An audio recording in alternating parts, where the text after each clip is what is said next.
Right now, there's a weapon operating off the coast of Iran that doesn't fire bullets, doesn't carry an explosive warhead, and doesn't cost a single missile every time it's used. And understanding exactly what it is and how it works matters more than any single headline about it. It's a laser mounted on the deck of a single American destroyer, and it's quietly become one of the most important pieces of hardware in this entire conflict, precisely because it solves a problem that's been plaguing American forces in the Gulf for months. That problem is simple to describe and brutally expensive to actually deal with.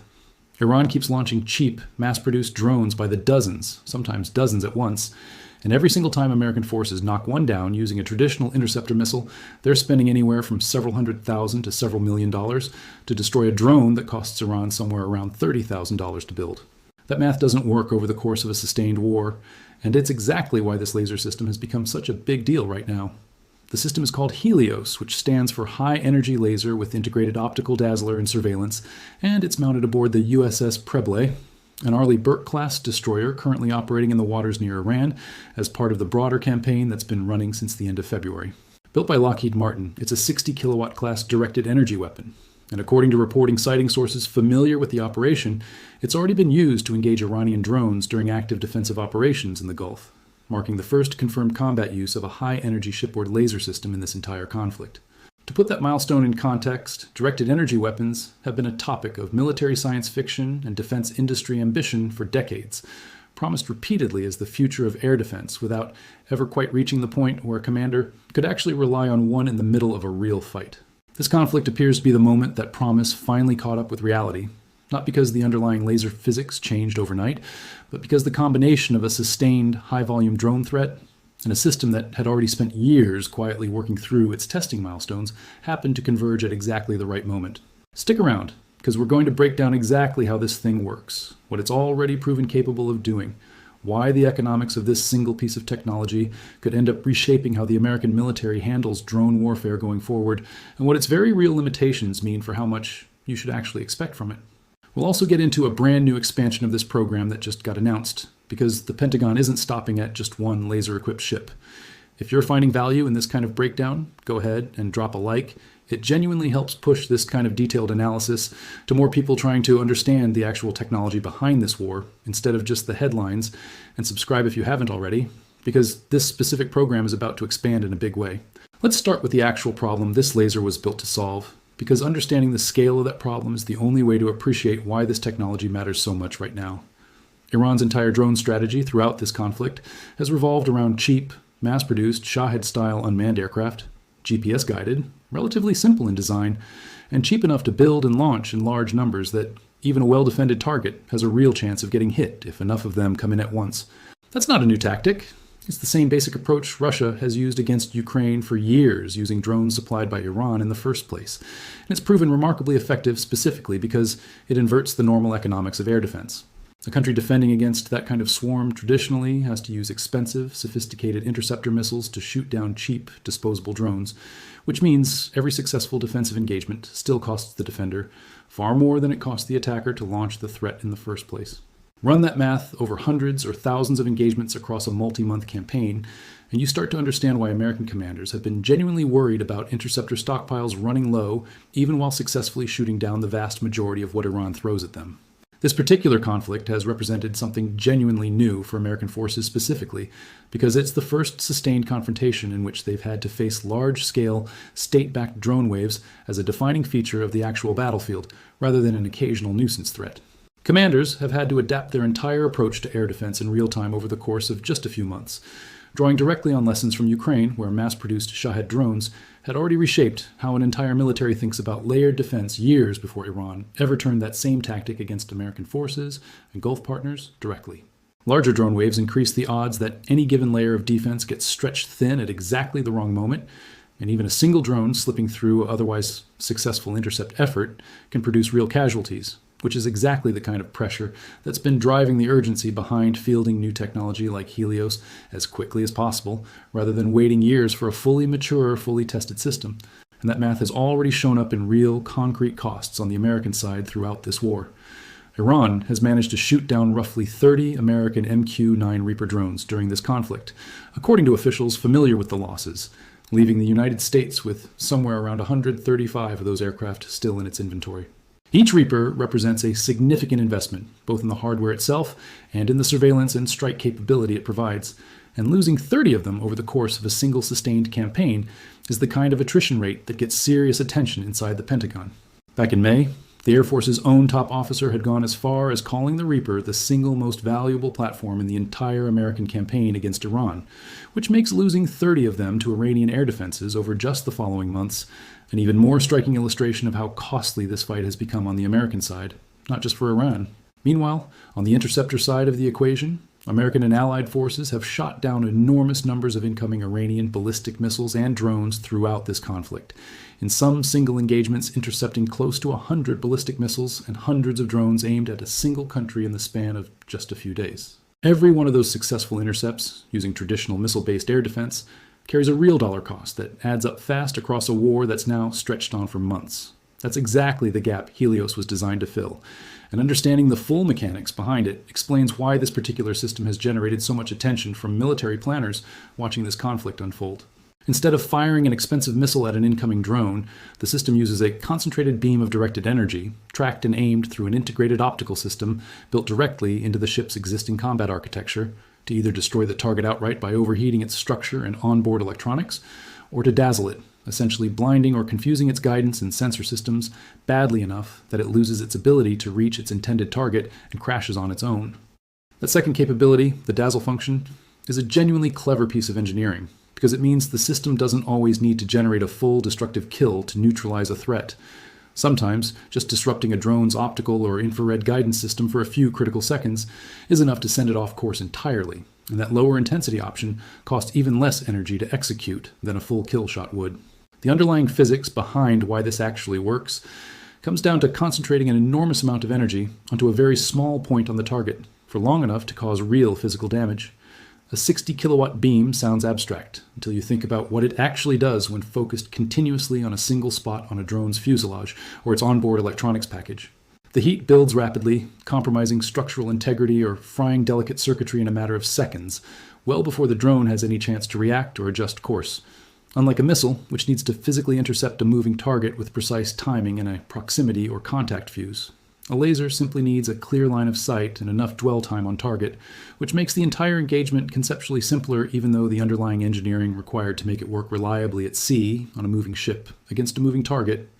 in variable weather is genuinely difficult. The cost comparison here is genuinely staggering once you actually sit with the numbers, and it's worth walking through slowly because it's the single most important thing to understand about why this technology matters. A Shahed-style Iranian drone runs somewhere around $30,000 to produce. A traditional interceptor missile used to shoot one down can cost anywhere from the hundreds of thousands into the millions of dollars depending on which specific system gets used. A laser engagement, by contrast, primarily consumes electrical power generated by the ship itself, meaning each individual shot costs a small fraction of what a missile-based intercept costs, effectively pennies on the dollar once you account for the actual marginal cost of firing the weapon. As long as the ship has enough electrical power and adequate cooling capacity to keep the system running, HELIOS can theoretically keep firing far longer than any missile-based system ever could, since it isn't limited by how many physical rounds are loaded into a magazine. Now, this technology didn't just appear out of nowhere once the war started. It's actually the product of years of development and incremental testing that happened to reach operational maturity at almost exactly the moment this conflict demanded it. Lockheed Martin won the original development contract for HELIOS all the way back in January of 2018, and the system has been going through a long, methodical testing process ever since. Back in fiscal year 2024, the USS Preble first used HELIOS to engage and destroy a single unmanned drone during a testing exercise, validating the basic detect, track, and neutralize sequence the system was designed around. Testing continued through the following year, and in a more advanced demonstration, the destroyer used HELIOS to successfully engage and destroy 4 separate drones during a single counter-drone exercise at sea, a genuinely significant milestone because it proved the system could handle multiple sequential targets rather than just a single isolated threat. Lockheed Martin's own chief executive personally announced that result during a quarterly earnings call, describing it as an amazing piece of technology and confirming the weapon system had successfully neutralized 4 drone threats in a Navy-operated demonstration specifically designed to test exactly this kind of scenario. It's worth appreciating just how long that development timeline actually was,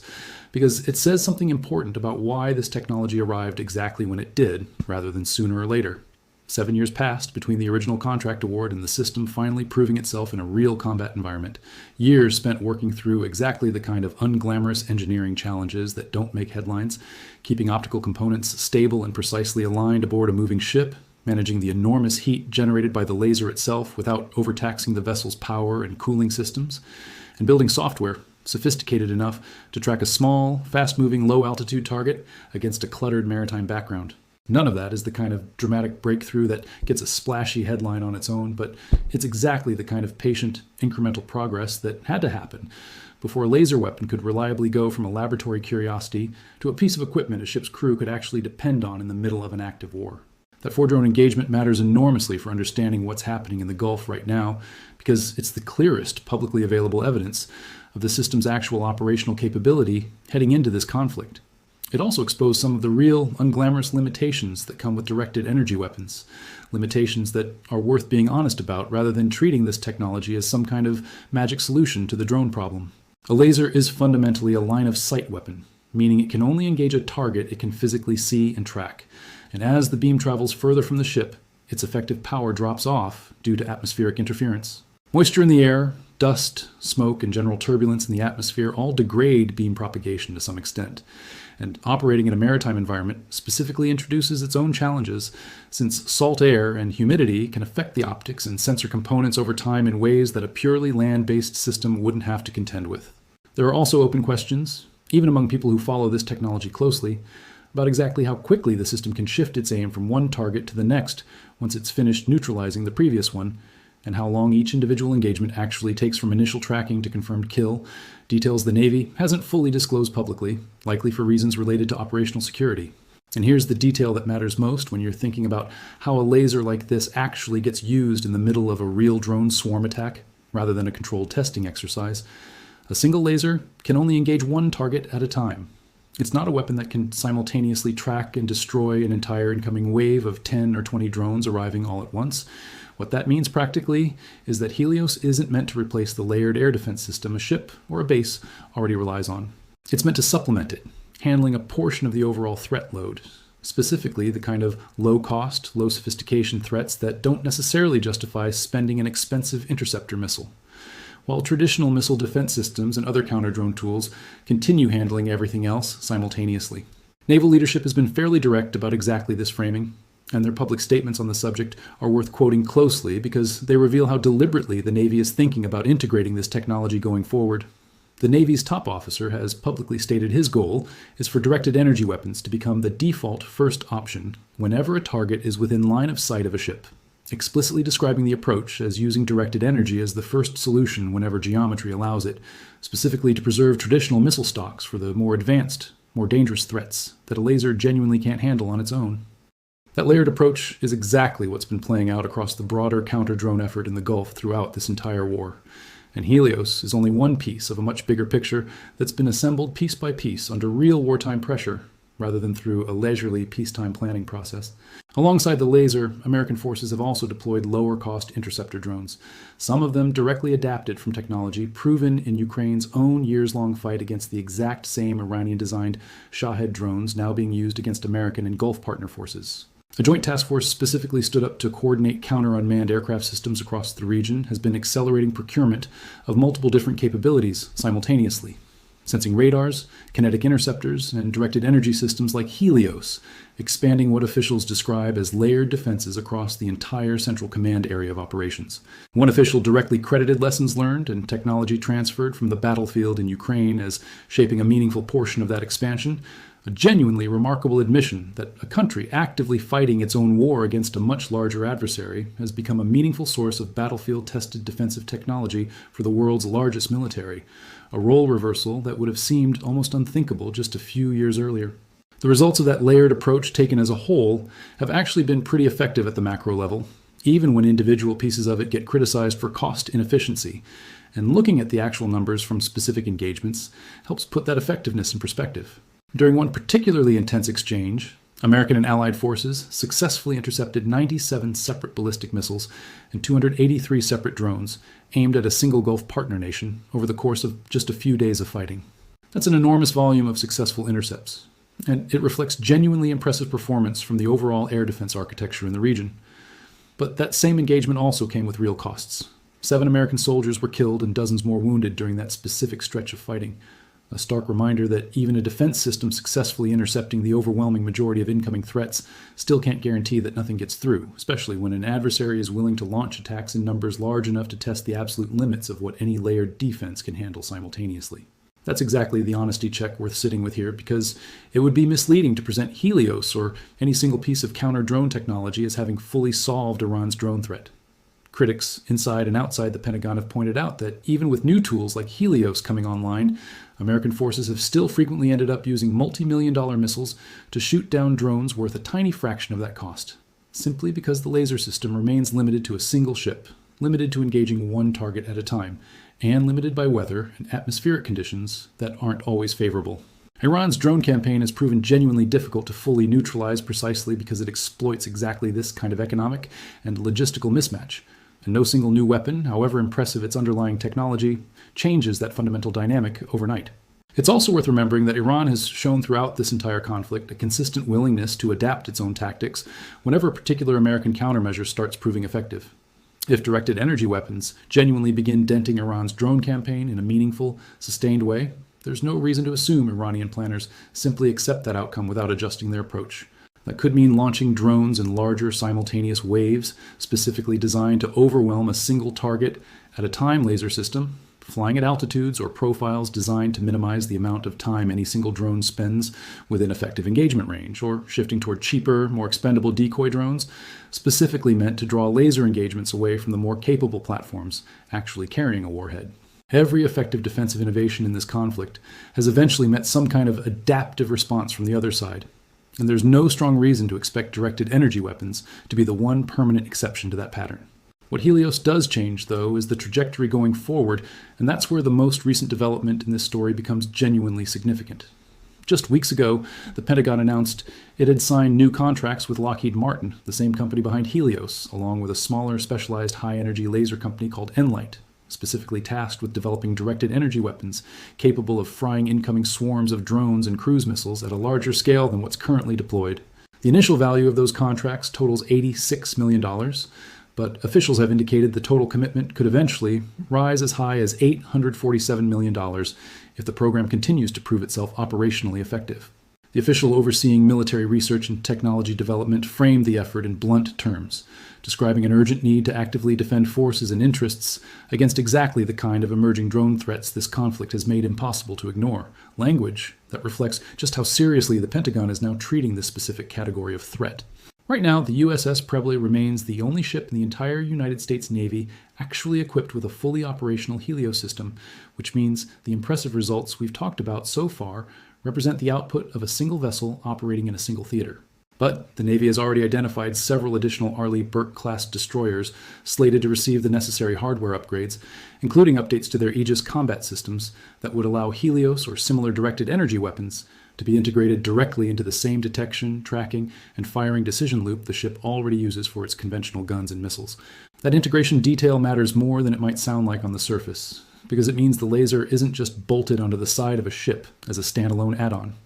It's being built into the core combat management system, allowing commanders to seamlessly choose between a laser engagement, a conventional gun, or a missile depending on exactly what kind of threat is inbound and what resources make the most sense to expend against it in that specific moment. Think about what it actually means operationally to have that kind of decision built directly into a single unified combat system, rather than treating the laser as a separate, standalone piece of equipment a crew has to manually switch over to. In the middle of an actual drone swarm attack, seconds matter enormously, and forcing an operator to manually hand off from one targeting system to another, rather than having the ship's core combat computer automatically recommend or select the most efficient available weapon for each individual threat,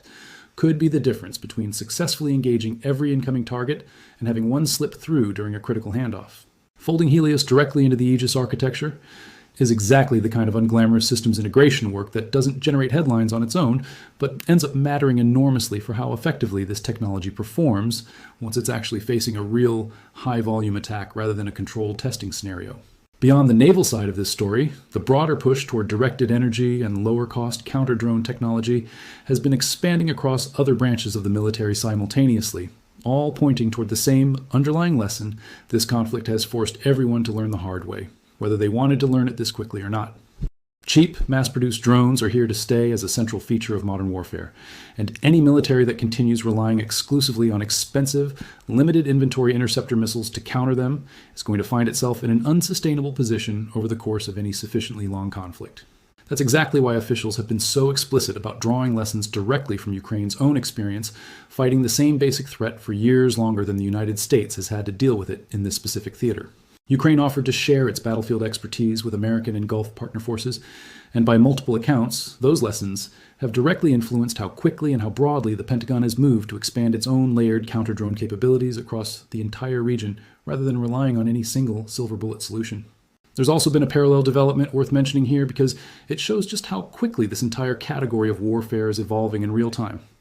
Just over 2 weeks ago, American forces used autonomous, one-way attack sea drones against Iranian targets for the first time in actual combat, introducing an entirely new operational capability into American maritime warfare in the middle of this conflict. That operation focused specifically on dismantling coastal surveillance and small boat capability that Iran has relied on to harass and threaten commercial shipping throughout the Strait of Hormuz. Analysts who track this kind of capability have suggested that if these autonomous surface strike vessels continue proving themselves operationally effective, they're likely to become a permanent fixture of American naval operations well beyond just this specific conflict, extending into other contested coastal environments like the Red Sea and the broader Indo-Pacific region, where traditional naval forces increasingly face exactly the kind of asymmetric, low-cost threats that have defined so much of the fighting in the Gulf. Taken together with the introduction of HELIOS and the broader push toward directed energy weapons, it's clear that this specific war has become something of a live laboratory for an entirely new generation of lower-cost, technology-driven defensive and offensive capability, with lessons being absorbed and new systems being fielded at a pace that would have seemed almost impossible in a traditional peacetime defense procurement environment. So let's talk about what all of this actually means for how the rest of this conflict plays out, because the strategic implications here go well beyond just one destroyer successfully shooting down a handful of drones. Iran's entire approach to this war has depended heavily on being able to impose asymmetric costs on the United States and its regional partners, launching cheap, plentiful weapons that force expensive, limited responses, betting that sustained pressure on stockpiles and budgets would eventually outlast American political will to keep fighting. Technology like HELIOS directly attacks that entire strategic premise. Every successful laser engagement that replaces what would otherwise have been an expensive missile intercept chips away at the core assumption Iran's drone strategy has been built around, that the economics of this fight inherently favor the side launching cheap weapons over the side, forced to shoot them down using expensive ones. That's not a small strategic shift, even if it starts with just one ship. Wars of attrition are ultimately decided by which side runs out of usable resources first, whether that's missiles, money, political will, or manpower, and any technology that fundamentally changes the cost structure of an ongoing exchange, changes the entire trajectory of who's actually winning that attrition contest over the long run. For months, Iran's calculation has almost certainly assumed that continuing to launch cheap drone waves would eventually force the United States into an uncomfortable choice between draining expensive interceptor stockpiles at an unsustainable rate or accepting a higher risk of drones actually getting through to their targets. A genuinely scalable, genuinely cost-effective laser defense breaks that assumption at its foundation, and if the technology continues maturing and expanding across more of the fleet the way current contracts suggest it will, Iran's entire theory of how to win this specific dimension of the war may simply stop working as effectively as it has up to this point. That shift matters even more once you consider where this technology is headed, rather than just where it stands today. A single ship with a single laser engaging one target at a time is a meaningful but limited capability. A fleet of destroyers, each equipped with fully integrated directed energy weapons, backed by an expanding portfolio of interceptor drones, adapted from Ukrainian battlefield experience, backed further by autonomous sea drones, now proven in actual combat, starts to look like a genuinely different kind of defensive architecture than what existed when this conflict first began back in February. Iran built its drone strategy around exploiting a cost asymmetry that existed at a specific moment in military technology. That asymmetry is actively being dismantled in real time, month by month, as new systems come online and get integrated into the broader defensive network across the Gulf. And there's a reasonable argument to be made that the version of this war being fought 6 months from now, technologically speaking, will look meaningfully different from the version being fought right now, specifically because of programs like this one. None of that means the threat disappears entirely, and it's worth being clear-eyed about that going forward. Iran still retains a substantial stockpile of drones and missiles. Its production capacity hasn't been eliminated, and its willingness to keep launching mass attacks despite mounting losses hasn't shown any sign of changing based on everything that's happened throughout this conflict so far. Weather conditions, maintenance requirements, and the simple reality that only one ship currently carries this technology all mean HELIOS alone isn't going to single-handedly neutralize Iran's drone campaign anytime soon. But as a proof of concept, as a demonstration that directed energy weapons have finally crossed the threshold from experimental technology into genuine operational capability under real combat conditions, this represents a meaningful turning point, one that's likely to get referenced for years, as the moment shipboard lasers stopped being a futuristic concept and started being an actual tool commanders reach for in the middle of an active war, the same way radar or guided missiles once made that same leap from experimental curiosity to standard equipment decades earlier. What do you think this means for how the rest of this conflict unfolds? Do you think directed energy weapons like this end up genuinely tipping the cost equation in America's favor over the coming months? Or do you think Iran adapts its tactics fast enough to stay ahead of this specific technology, the same way it's adapted to other defensive measures throughout this war, finding new gaps to exploit just as quickly as old ones get closed? Let us know what you think down in the comments. We read through every one of them, and it genuinely shapes what we dig into in future videos. If this breakdown helped you understand just how significant this specific piece of technology actually is, beyond the surface level headline, do us a favor and hit like on this video, leave your thoughts in the comments, and subscribe if you haven't already, so you catch the next update the moment more of these systems get deployed across the fleet. This story is moving fast, and there's clearly a lot more coming on this front, so we'll keep tracking every part of it as it develops. Thanks so much for watching, and we'll see you in the next one.